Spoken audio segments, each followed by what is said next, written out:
Mecenas já pregou aqui, quem estava aqui já ouviu a palavra, né? E ele já pregou uma parte da minha palavra, mas nós vamos lá. Abra sua Bíblia em João capítulo 14, versículo 12. Evangelho de João capítulo 14, versículo número 12.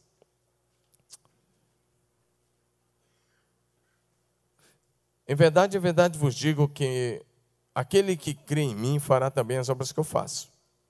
E outras maiores fará, porque eu vou para junto do Pai. Diga amém. O tema dessa manhã é aumente a sua capacidade. Bem dentro daquilo que você já começou a ouvir aqui, quem estava no salão aqui. Mas eu quero falar para vocês sobre aumentar a capacidade.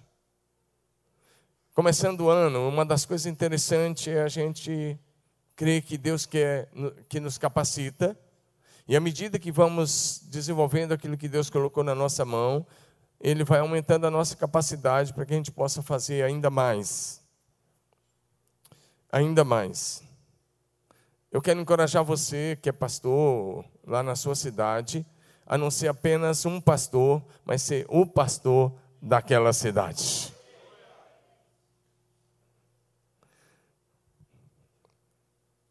O Senhor Jesus nos encoraja a fazer as mesmas obras que Ele fez. Eu sei que você já pregou isso. Esse texto é conhecidíssimo seu. E a realizar outras obras ainda maiores. Por quê? Porque Ele está à direita do Pai, intercedendo por nós.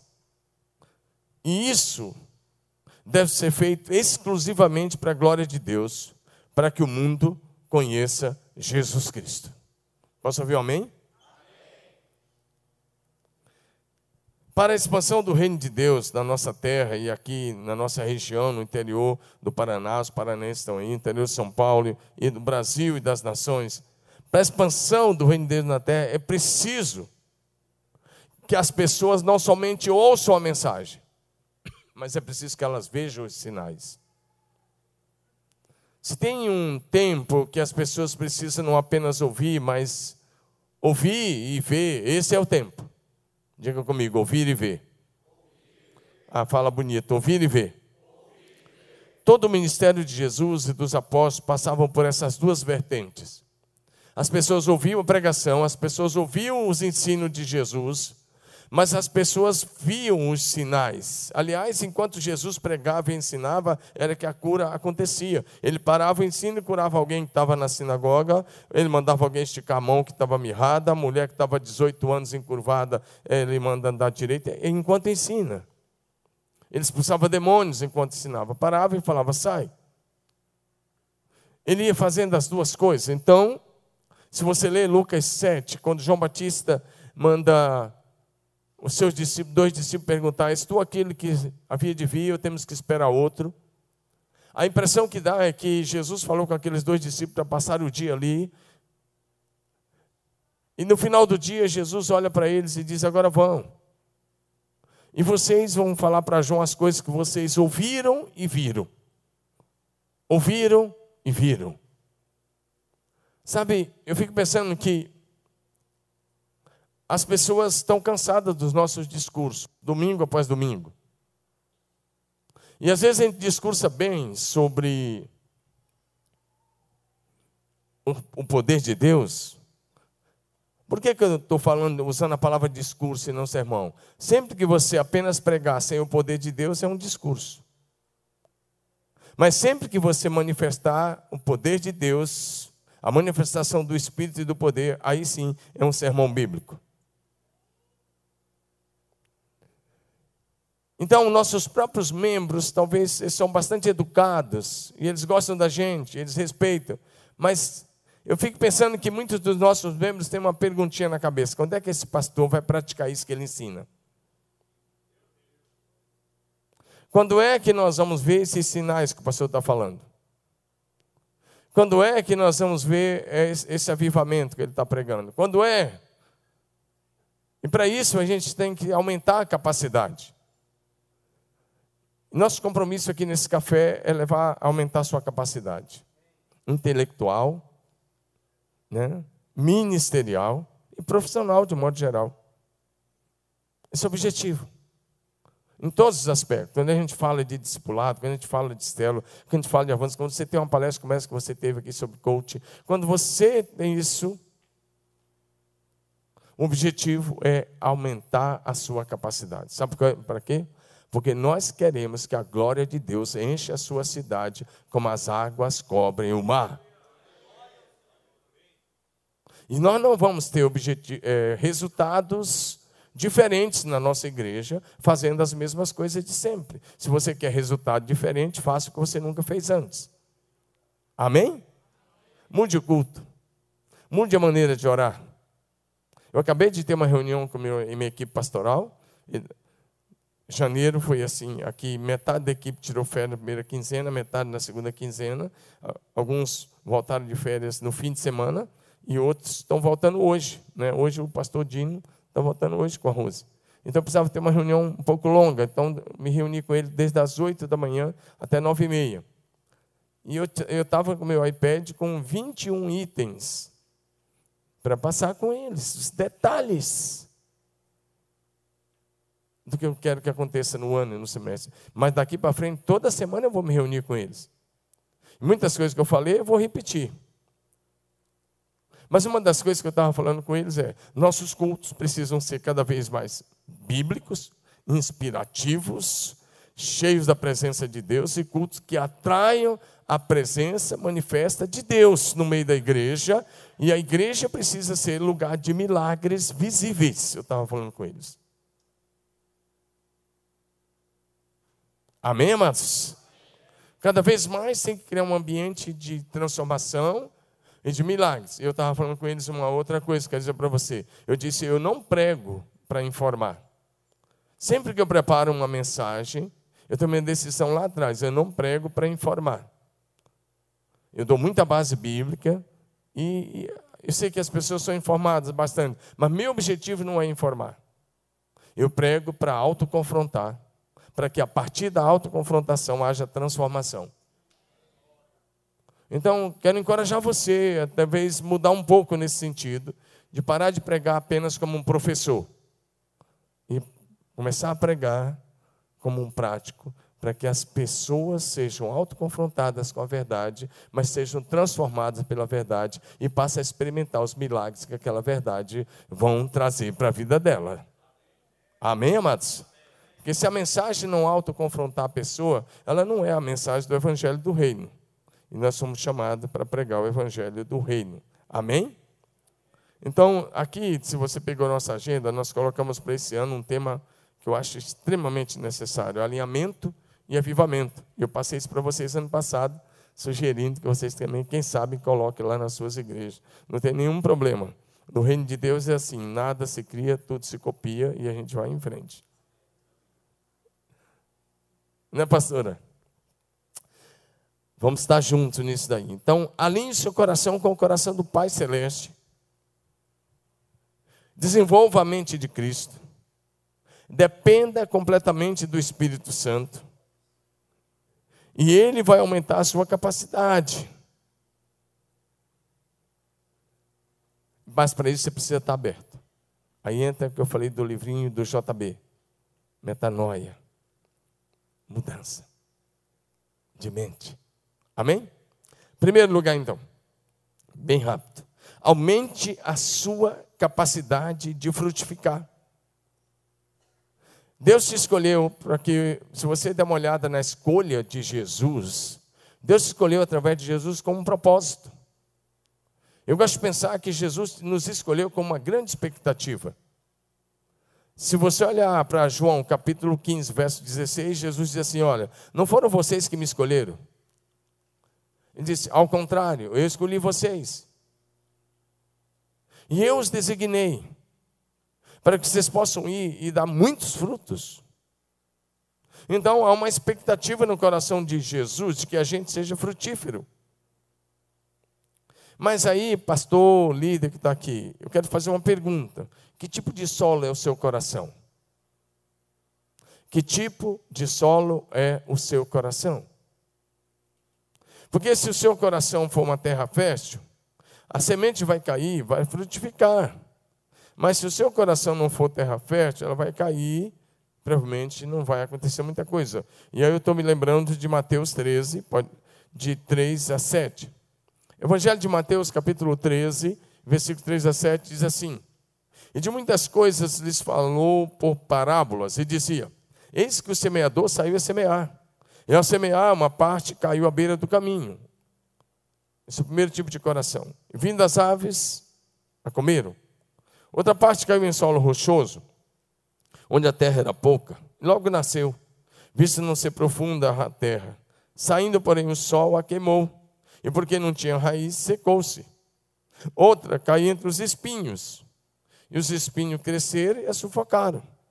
Outra, enfim, caiu em boa terra. E produziu a 100, a 60 e a 30 por um. Quem tem ouvidos para ouvir, ouça. São palavras de Jesus. E essas palavras são tremendas, porque ele está usando uma parábola. Ele diz: o reino do céu é como o semeador que sai a semear. E ele usa aí 4 tipos de corações, 4 tipos de solos, que significa 4 tipos de corações. Aquele coração que a semente é como a semente que cai na beira do caminho. Não sei se lá no Mato Grosso, onde o Ademar e a Martinha moram, tem bastante caminhão de soja que passa na rodovia e cai bastante semente de soja. Mas as rolinhas, as pombinhas já estão tudo ali. Caiu, elas já vão catando. Essa é a semente que cai na beira do caminho. Às vezes a semente nem chega a cair no teu coração. Ela cai na beira do caminho e já é comida. Depois ele fala da semente que cai no terreno rochoso, cheio de pedras, cascalho. Não dá para plantar no cascalho. E ela até nasce, mas não tem como a raiz se aprofundar, porque tem pedra embaixo. Às vezes você até recebe a palavra, mas entra tantas outras coisas seguidas, a palavra já foi sufocada. E ele fala da semente que cai entre os espinhos. Pastor, parece que não, mas às vezes o meu coração e o seu coração está muito mais voltado para as coisas deste mundo.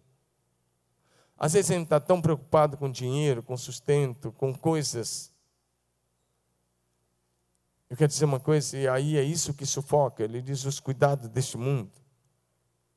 Mas tem um 4º tipo de solo, tremendo, que deve ser o solo do meio do seu coração. Diga amém. É a terra fértil.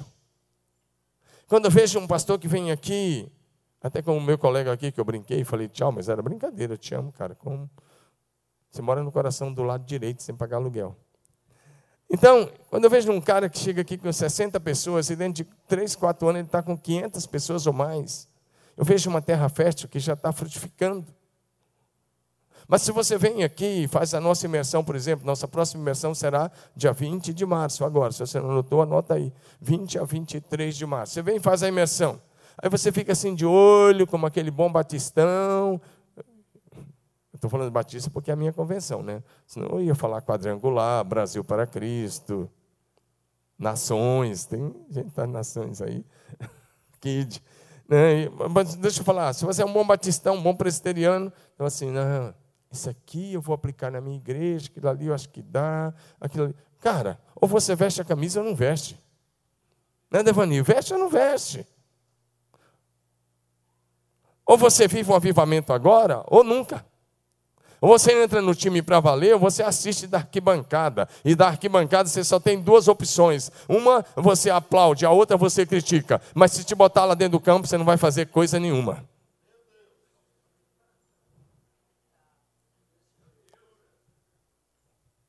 Porque olha a torcida na arquibancada, num time de futebol. Só tem 2 opções. Tem aqueles que xingam o juiz, a mãe do juiz, tadinho, que não fez nada porque aquele cara escolheu aquela profissão.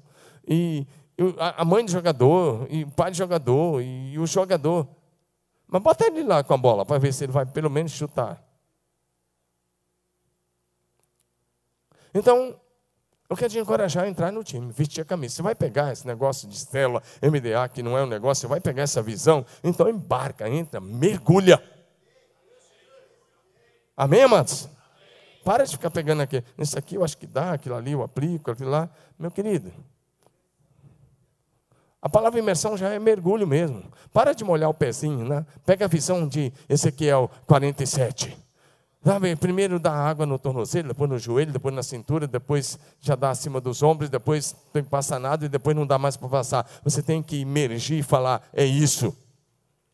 Ah, pastor, mas a minha denominação, pastor, a minha denominação. Deixa eu te falar uma coisa. A sua denominação é uma bênção. Amém ou não amém? Mas eu quero te dizer uma coisa. No dia que você tiver que se apresentar diante do tribunal de Cristo, você só vai ouvir duas coisas: servo bom e fiel ou servo mau e preguiçoso. E eu te pergunto, o que você quer ouvir? E eu te digo uma coisa: se você viver só para a denominação, eu não tenho dúvida que você vai ouvir servo mau e negligente. Uma das coisas que me fez fazer o que eu faço hoje, e ter coragem de pagar o preço, essa é ficar com um pé aqui e outro lá no tribunal de Cristo. Porque no dia que eu estiver diante do tribunal de Cristo, minha denominação não vai poder fazer nada por mim. E aí o que tiver feito, está feito. O que tiver, não tem mais tempo. Ah, deixa eu voltar lá, porque eu faço tudo de novo. Não vai ter essa segunda chance. Então, meu querido, é agora que o Senhor te chama. É esse ano. Esse tem que ser o ano do avivamento. Esse é o ano do céu na terra. Esse é o ano da grande virada na tua igreja. É o ano da grande guinada na tua cidade. Esse é o ano da conquista. Nós não vamos esperar 2019, é esse ano, esse ano, esse ano. Pastor, mas eu estou passando prova. Meu querido, você não sabe quantas provas nós estamos passando. Eu estou com vários membros com câncer aqui. Eu estou com membros com câncer, pelo menos uns 5 membros com câncer. Ah, pastor, não tem dinheiro. Eu estou há vários meses sem dinheiro, tentando começar uma cobertura. E se eu fosse pensar no valor da cobertura, eu nem dormia de noite, mas eu deito e durmo, porque está na mão dele. E nós vamos começar nos próximos dias pela fé. Eu tenho missionários para sustentar em outras terras. Eu tenho pastores, eu tenho tanta coisa para fazer, mas eu deito e durmo, porque está na mão dele. E eu quero te encorajar. Você veio aqui para ser encorajado. Mas começa com a mudança de mente, amém? Olha para a expectativa de Jesus que te escolheu. E seja um coração fértil, daquele que produz a 30, a 60 e a 100 por um. Onde estão esses corações aqui hoje de manhã? Amém? E se você não levantou a mão, que tipo de coração é?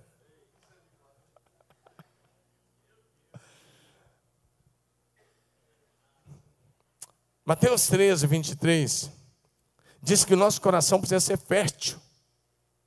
Porque há uma expectativa no coração de Jesus que a gente produza frutos eternos.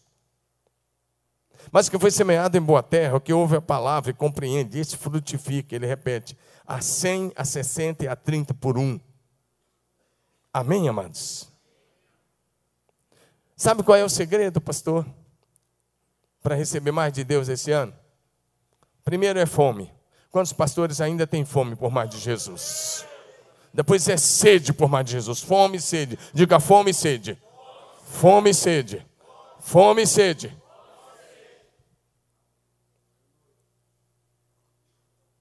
Porque vem muitas pedradas, vem muitas buchas, vem muitos problemas. Se você não tiver cuidado, você fica depressivo. Você perde o norte, você perde o rumo, você perde o prazer do ministério, você já quer só se manter, empurrar com a barriga, esperar a aposentadoria chegar para se mudar para aquela chácara, para aquele sítio, para aquela casinha. E, às vezes você nem sonha mais nem com o sítio, nem com a chácara, nem com a casinha, mas com a casa dos fundos do teu filho. Eu quero te convidar a levantar a cabeça, esse não é o teu destino. O seu destino é brilhar mais e mais até ser dia perfeito. O seu destino é marcar esta geração com o avivamento gerado no céu, operado na sua cidade, pelo poder do Espírito Santo que habita em você. Esse é o seu destino. Levanta a mão e diga: eu estou destinado a brilhar mais e mais. Diga mais e mais. Diga: esse é o meu destino. Amém. O outro segredo, além de ter fome e sede, é permanecer na videira. Diga: permanecer na videira. Todos vocês já pregaram esse texto para as suas igrejas, não tem dúvida. Mas hoje eu quero pregar para você, pastor. João 15, de 1 a 7. Projeta para nós. Porque João 15, de 1 a 7 tem algumas coisas que a gente não aplica para nós. É muito fácil apontar o dedo para o rebanho e falar: olha, está escrito, está escrito, está escrito. E hoje eu quero te dizer, pastor, está escrito, se você não for frutífero, o Pai te corta. Não, é a Bíblia que você prega todo domingo. Eu sou a videira verdadeira, meu pai é o... Verso 2. Lê comigo, pastor e pastora, vamos lá? Todo ramo... Só assim, como é que é? O que está escrito aí na palavra da verdade? Lê de novo, que eu quero ouvir. Como é que é?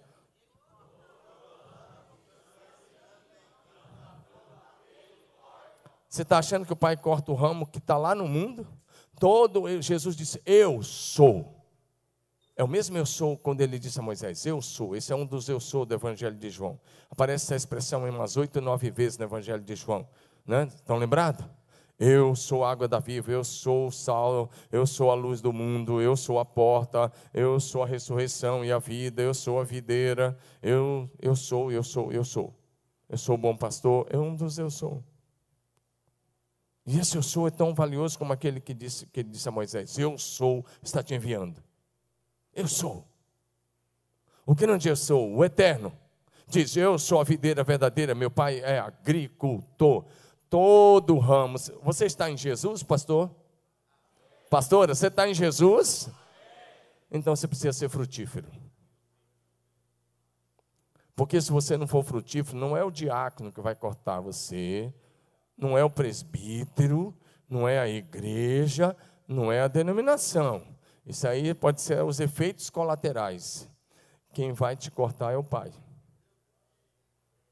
Todo ramo que estando em mim não dá fruto, o Pai corta. Esse ele aí é o Pai, porque ele é o agricultor. E todo que dá fruto, o Pai poda. Quantos de vocês já visitaram uma plantação de uva, parreira? Levanta a mão. Vinha, que é a palavra clássica. Quantos já visitaram? Já visitou plantação de uva, assim, mês de abril, maio, por ali? Já visitou?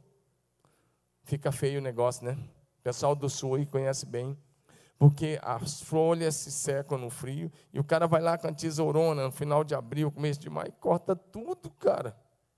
E se você não conhece, você fala assim, você matou a plantação. Matou nada. Vai ter adubo ali.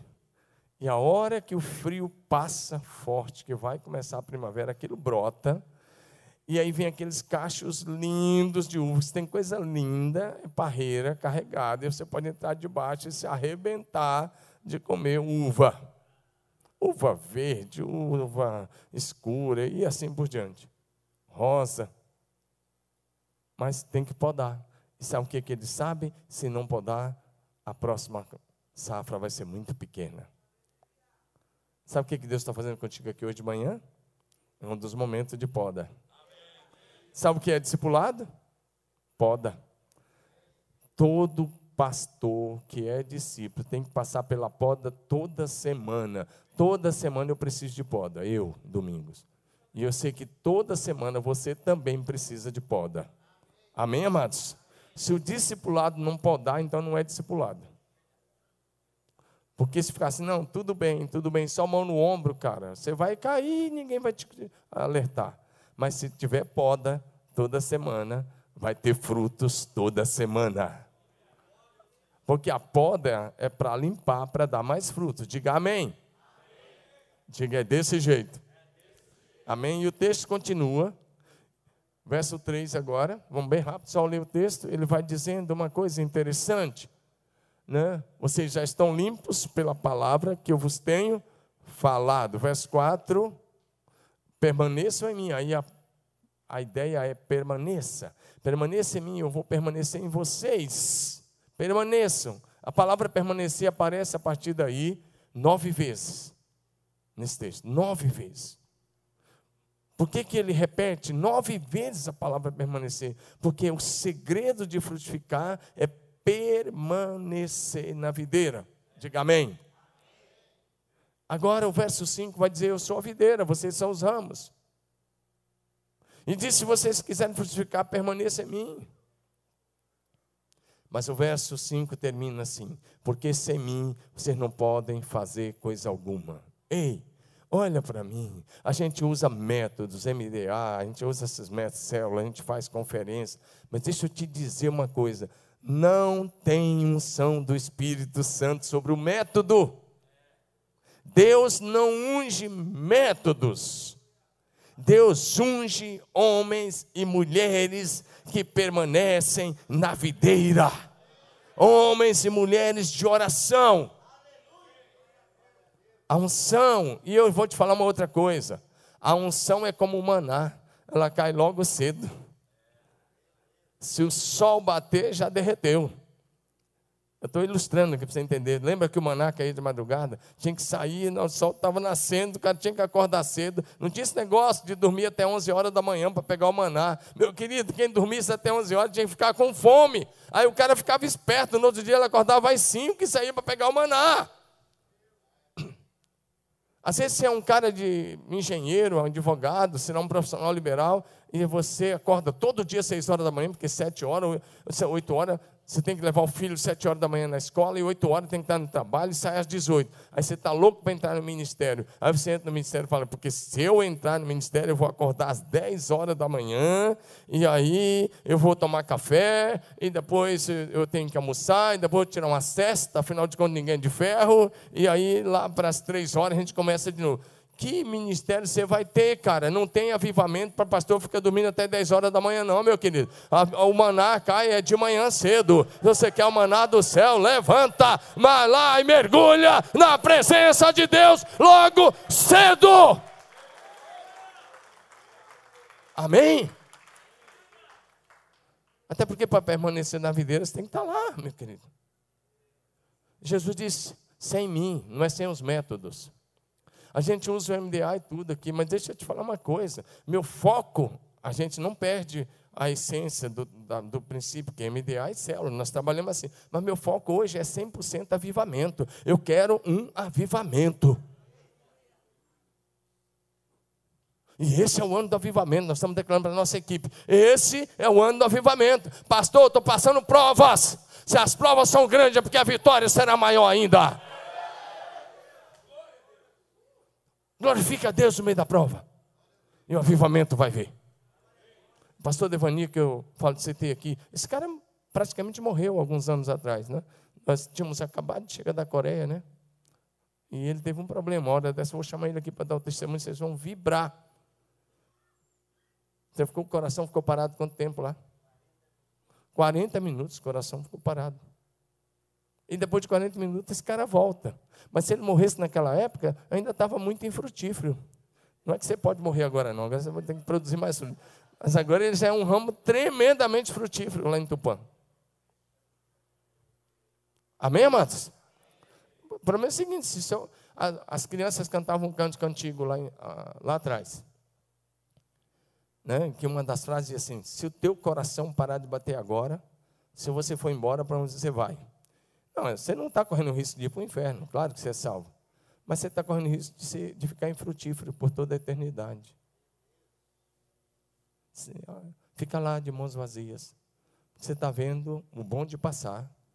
E aí você está falando: não, esse cara está crescendo porque ele é pentecostal. Esse cara está crescendo porque ele faz encontro face a face. Esse ali, não, ele está crescendo porque ele também não faz as coisas como manda a cartilha da denominação. Então, meu amigo, vira pentecostal e cresce também em nome de Jesus. Vira, cara! Mas não é o método. É permanecer na videira verdadeira. Porque o versículo 7 o versículo 7 é ilimitado. Se vocês permanecerem em mim, as minhas palavras permanecerem em vocês, pedirão o que quiserdes. Olha aí. Então pede a cidade, varão de guerra. Varão de guerra. Agora você gostou dessa. Se é uma pentecostal daquela aqui, e tem aqui, eu falar as varões de guerra, ela batia a palma e dava uma rodopiada.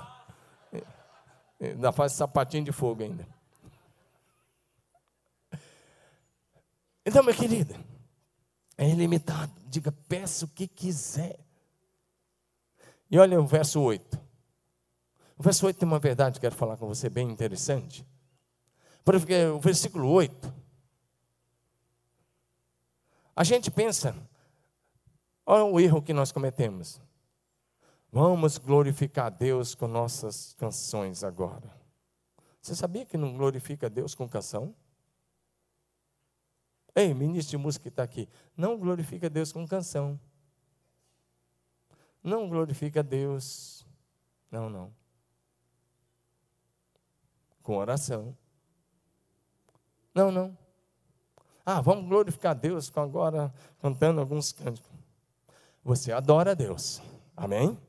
Você exalta a Deus. Você canta a grandeza de Deus. Você declara a grandeza dele. Você não glorifica. O texto, a gente tem que aprender com a Bíblia. O que o texto diz é que Deus é glorificado quando nós damos muitos frutos. Se você pega essa palavra de Jesus, ele diz: meu Pai é glorificado pelo fato de vocês darem muitos frutos, e assim vocês vão ser meus discípulos. E deixa eu te falar uma coisa para você. Membro da igreja que não dá fruto, e que não é fruto do Espírito, vidas, nem é discípulo ainda, é só um religioso. Nossa igreja está cheia de religiosos querendo ditar como é que o pastor tem que fazer as coisas. Cheio de religioso. Não dá um fruto. Ele diz, não, mas nessa igreja a gente sempre fez assim. Eles vão lá no aeroporto agora levar o filhão. Vai lá, vai Manu, Deus abençoe, né? Cuida dessa moça aí, hein?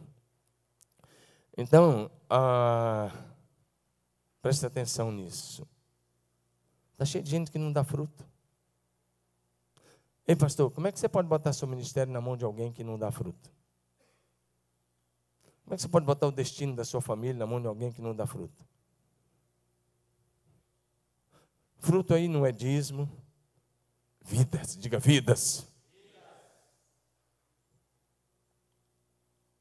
Segundo lugar, eu vou bem rápido, tá? Passar um pouquinho de meio-dia hoje. Teve bastante comunicação e nós já encerramos daqui um pouquinho. Aumente a sua capacidade de multiplicar o que o Senhor coloca nas tuas mãos. Isso é muito sério. Aumente a sua capacidade, é o segundo ponto, de multiplicar, capacidade de multiplicar o que o Senhor colocou nas tuas mãos. Pastor, que lá só tem 50 membros. Já tem 50, e eles serão milhares se você aumentar a sua capacidade em Deus. Diga amém. Sabe qual é? Pastor, olha bem para mim, deixa eu dizer uma coisa. Sem medo de errar. A expectativa de Jesus, ao te colocar no ministério e ao te dar aquele rebanho, onde você está, é que você multiplique esse rebanho, no mínimo 100%.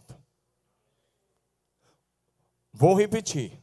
Jesus te colocou onde Ele te colocou, e eu digo sem medo de errar. E a expectativa de Jesus é que você multiplique pelo menos 100%. O mínimo é 100%. Diga o mínimo. É 100%. Isso é só nessa parte, que depois vai vir mais. A mesma parábola que o Mecenas já leu aqui, Mateus 25, de 14 em diante, eu vou só ler um pouquinho dela novamente. Mateus 25, de 14 em diante, pois será como um homem que, ausentando-se, ele está falando que o reino do céu é como um homem que vai se ausentar do país. Foi Jesus que fez isso, ele vai se ausentar e diz, cuide da minha igreja. Ele chama os seus servos e lhe confiou seus bens. A um deu 5 talentos, a outro 2, a outro 1, cada um segundo a sua capacidade. Partiu. O que recebeu 5 talentos saiu imediatamente a negociar e com eles ganhou outros 5. Da mesma forma que recebeu 2, ganhou outros 2. Mas o que recebeu 1, saindo, abriu a cova e escondeu o dinheiro do seu senhor. Depois de muito tempo, voltou o Senhor, é o que Jesus vai fazer, Ele vai voltar, você sabe disso. Voltou o Senhor e Ele ajustou contas com eles. Aproximando-se o que recebera 5 talentos, entregou outros 5, dizendo, Senhor, Confiaste-me 5 talentos, eis aqui os outros 5 que ganhei. Diga 100%. Se o cara tem 5 e ganhou outros 5, diga 100%. Diga crescimento, 100%. O que apresentou 2, outros 2, e cada um deles ouve a seguinte frase: bem-estar, servo bom e fiel, sobre o pouco foste fiel, sobre o muito te colocarei, entra no gozo, na alegria do teu Senhor. A gente sabe que esse é um quadro escatológico, porque aí é o sermão profético de Jesus. E a gente sabe que Jesus está partindo do conhecido para mostrar o desconhecido. O que eles conheceram é alguém que podia viajar e deixar o administrador cuidando dos seus bens. Tudo isso eles conheciam. O que eles não conheciam era a segunda vinda de Jesus. E ele está dizendo o que vai acontecer no dia que ele voltar. Que nós vamos nos apresentar perante a face dele. E aí que eu disse, a denominação não pode fazer nada, o Corinthians não pode fazer nada, que você tanto ama, o seu time de futebol não pode fazer nada. O tempo que você perdeu com essas coisas, você vai ver que foi inútil. Você vai descobrir que tudo que não é eterno é eternamente inútil. Mas é nesse dia que nós vamos ouvir servo bom e fiel ou servo mau e preguiçoso. Porque o servo que enterrou o talento, ele bota a culpa no Senhor. Eu sabia que o Senhor é um homem duro. Eu sabia que o Senhor colhe onde o Senhor não semeou. Eu sabia que o Senhor ajunta onde o Senhor recolhe aquilo que você não ajuntou. Ele ainda joga a culpa. Só falta você dizer: Jesus, a culpa é tua, porque a igreja não cresce. É o Senhor que botou esse negócio desse jeito. Se fosse mais light, crescia, Jesus. Não, Jesus, foi o Senhor. Interessante que ele tem que devolver o que recebeu. Mas o que vem depois, querido? Lançai o servo mau e preguiçoso nas trevas exteriores, ali haverá choro, ou pranto e ranger de dentes. E eu te pergunto, que lugar é esse? Trevas exteriores, onde há pranto e ranger de dentes, é o inferno. Então está cheio de gente que vai para o inferno e que um dia recebeu talentos de Jesus. Então Jesus espera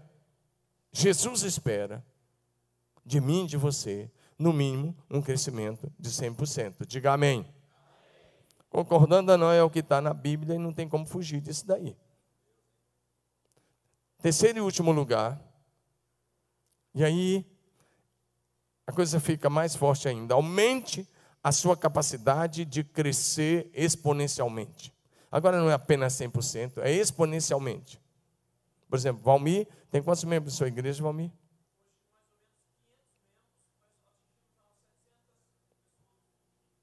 $500. Vamos pegar 500. Sabe o que é? Olha para mim, sabe o que é crescimento exponencial? Vamos pegar. Se você tem 10 e coloca um 0 à direita, vai para quanto? Não é possível, gente, fugir da escolinha. 10 com 0 à direita, vai para quanto?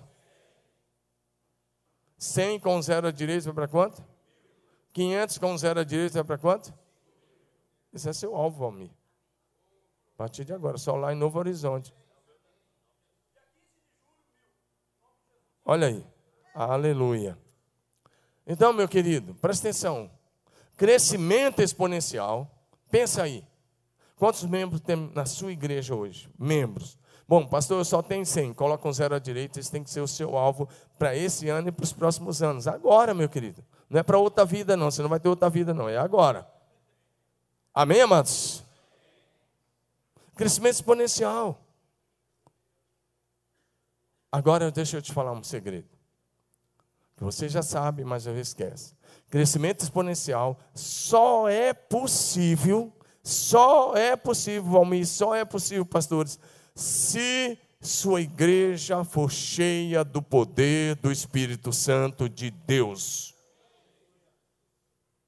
Não tem crescimento exponencial sem o poder do Espírito Santo. Eu não sei qual é a sua teologia sobre o Espírito Santo, mas eu quero te dizer, sem o Espírito Santo não tem crescimento exponencial. Mas recebereis poder ao descer sobre vós o Espírito Santo, e sereis minhas testemunhas em Jerusalém, Judéia, Samaria e até os confins da terra. Agora eu vou te mostrar crescimento exponencial na Bíblia. Porque se eu não te mostrar, não dá. Amém? Atos 2, de 1 a 4. Desculpe, primeiro, Atos 1, 15. Atos 1, 15. Atos capítulo 1, verso 15, diz assim: naqueles dias, Pedro levantou-se entre os irmãos, um grupo de cerca de 120 pessoas. Olha a igreja que Jesus deixou em Jerusalém. 120 pessoas, diga 120. Foram esses 120 que assistiram Jesus subir, lá no Jardim das Oliveiras, e foi esse grupo que estava presente no dia de Pentecostes. Foi com esse grupo que Pedro levantou Matias. Agora vamos para Atos 2, de 1 a 4. Ao cumprir-se o dia de Pentecostes, estavam todos reunidos no mesmo lugar. De repente veio do céu, diga do céu, um som como de um vento impetuoso e encheu toda a casa onde estavam sentados. E apareceram distribuídas entre eles línguas como de fogo, e pousou uma sobre cada um deles. Diga assim, todos. Diga, todos ficaram cheios do Espírito Santo. E como naquela época não tinha esse negócio se era pentecostal, se era tradicional, não tinha essas coisas vieram depois. O importante é que todos ficaram cheios do Espírito Santo, amém? Todos ficaram cheios do Espírito Santo e passaram a falar em outras línguas, segundo o Espírito lhes concedia que falasse. Até metodista falou em língua lá naquele dia. Meus amigos metodistas aí, que fazem assim. Estou brincando com vocês, vocês são demais. Presbiteriano do Brasil falou em línguas lá naquele dia. Brincadeira também. Mas presta atenção. Diga de novo, 120. E esses 120 são cheios do Espírito Santo. Agora vem o crescimento exponencial. Pedro se levanta, prega aquela palavra. A turma disse que eles estavam embriagados. Pedro diz, não. Eles só beberam no bar do Joel. Ô irmã, pode ficar tranquila, não falei heresia não. Ela fechou a cara. Falei, bar do Joel. Beberam no bar do Joel, sim senhora. Joel 2:28. Nos últimos dias derramarei do meu espírito sobre toda a carne. Vossos filhos e vossas filhas terão visões. Vossos jovens profetizarão e vossos velhos sonharão. E sobre os servos e a serva derramarei do meu espírito naqueles dias, e eles profetizarão. Foi aí que eu brinquei debaixo do Joel. Pedro disse, não, isso foi o que foi dito pelo profeta Joel. E ele cita a profecia. E aí ele começa a pregar. Agora quando chega no verso 41, diga de novo, 120.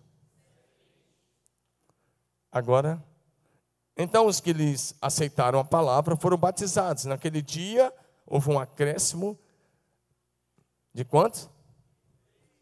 Diga 3.000 pessoas. Diga crescimento exponencial.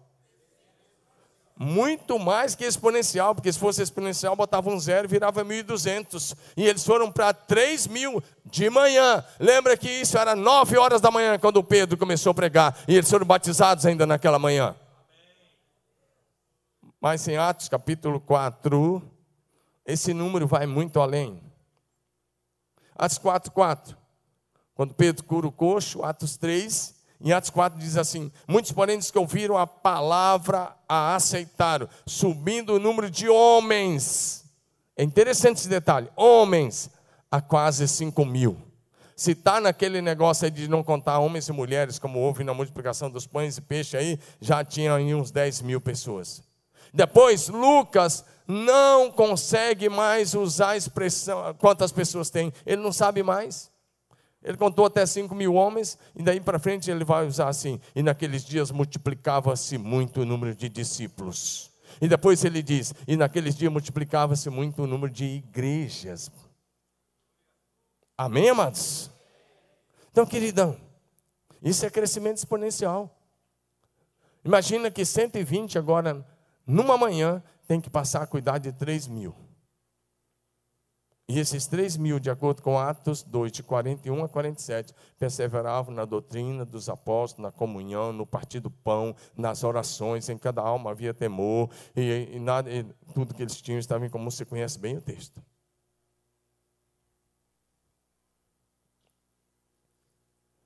Isso é crescimento exponencial. Então hoje, pela fé, antes de sair desse auditório, pega a tua membresia, coloca um 0 à direita, e esse é o primeiro alvo que eu quero te dar nesse começo de ano. Porque não adianta você falar que vai conquistar a cidade o tempo todo para o povo e não ter alvos claros. Eu fui em Santarém alguns anos atrás, voltei ano passado, e eu vi muita gente com as camisetas. Eles estão com cerca de 70 mil membros, mas muitos líderes supervisores com a camiseta assim, rumo aos 120 mil discípulos. Porque eles têm um alvo de 120 mil, só dentro de Santarém. E aí, meu querido, você tem que divulgar o alvo. Não é falar todo mundo, divulga, faz camiseta, faz um painel, faz alguma coisa. Diga para o teu povo. Mas, pastor, como é que eu torno esse alvo atingível? Pega esse alvo e coloca a multiplicação de cada célula até o dia 30 de junho. Nós estamos em fevereiro, hoje é dia 6 de fevereiro. Toda célula saudável se multiplica em 4, 5 meses. Então, você vai pela fé fazer um alvo de multiplicar as células até dia 30 de junho. E depois, pastor, faz um alvo em julho de multiplicar as células até dia 30 de novembro. Dá para multiplicar 2 vezes a maioria das células que você tem esse ano. Ah, pastor, mas eu fiz isso e não deu certo. É porque você estava só na letra, a letra mata. Você estava só no método. O método não funciona sem o Espírito. Enquanto eles eram só 120, sem o poder do Espírito, eles estavam trancados numa casa com medo. Ficaram 40 dias, Jesus aparecendo, desaparecendo, mais 10 dias entre a subida de Jesus e a descida do Espírito Santo. Sem ganhar ninguém. Lembra? Não existe crescimento exponencial sem o poder do Espírito Santo. O que os levou a sair de 120 para 3 mil naquela manhã foi o poder do Espírito Santo. O que vai levar a tua igreja a crescer, meu amado, é o poder do Espírito Santo. Pode usar o método que você quiser. Aliás, você está cansado de método, e eu também. A gente usa os métodos, diga comigo, métodos. Acordado aí, quem ainda não está com tanta fome, diga métodos são ferramentas. Diga o Espírito Santo é o poder de Deus. É a manifestação do poder de Deus. Se você olhar, nem Jesus, nos 3 anos e meio de ministério, ele não batizou 3 mil pessoas num dia. Pelo menos a gente não tem notícia. Ele nunca batizou, mas os discípulos mesmo. Por isso que ele disse, convém que eu vá. Ele diz, é melhor que eu vá. Porque eu indo, eu vou enviar o Espírito Santo. Que vai capacitar vocês. Vai guiar vocês em toda a verdade. Vai dar poder, autoridade. Amém, amados? Eu quero te encorajar, meu irmão. Além do método. Usar o método, sim. MDA, que nós usamos, células, como ferramenta. Curso de família, ferramenta. Mas a desesperadamente buscar o poder do alto. Fome e sede. Fome e sede. Não é sensacionalismo. Não. Isso não leva a nada. Você não vai conseguir manter a tua igreja com sensacionalismo. Você faz 2, 3 cultos com sensacionalismo e acaba a novidade. Não é isso. É o poder do Espírito Santo. Não é nada fabricado aqui na terra. Se você olhar, eu fiz questão de frisar, de repente veio do céu. O verdadeiro avivamento nasce no céu e é operado nessa terra através da igreja pelo Espírito Santo.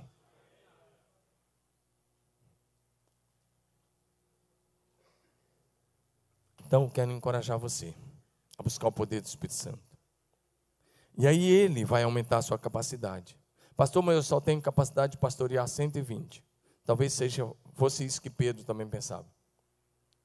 Um pescador, pastorear 3 mil, 5 mil, 8 mil, 10 mil. Alguns historiadores chegam a dizer que Jerusalém, naqueles primeiros anos, pode ter ganho para Jesus metade da cidade. A cidade tinha 200 mil habitantes.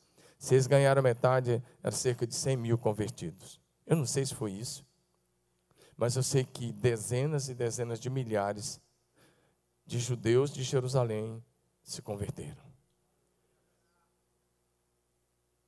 Pela intervenção, dezenas de milhares, pela intervenção direta do Espírito Santo. A gente sabe de tudo isso, mas a gente não busca o Espírito Santo. Esse livrinho que vocês estão levando, eu espero que você pegue aí para levar para a sua igreja. Ele narra algumas coisas. Eu quero encerrar com isso. Uma delas é o Evan Roberts. Ele era um menino pobre. O pai trabalhava nas minas de carvão. E ele começou a trabalhar nas minas de carvão com 12 anos. Mas dos 13 aos 26, todos os dias ele estava na igreja. Ah, ele era um metodista. Melhorou para vocês agora, hein, metodista?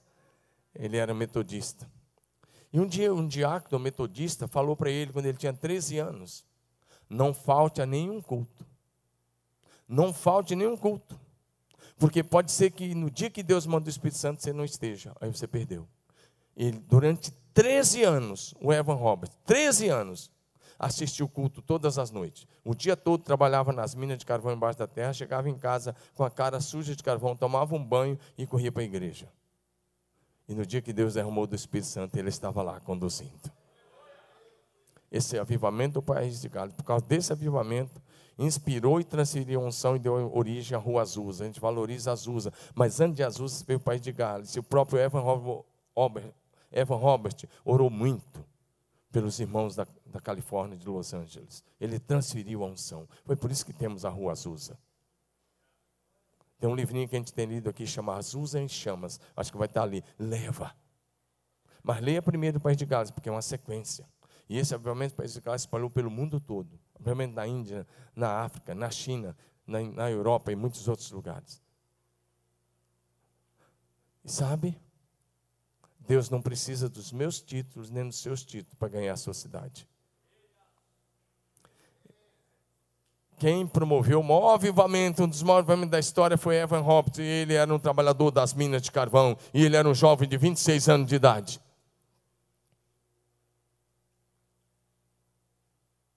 Por isso o livro tem um cara com a cara suja de carvão.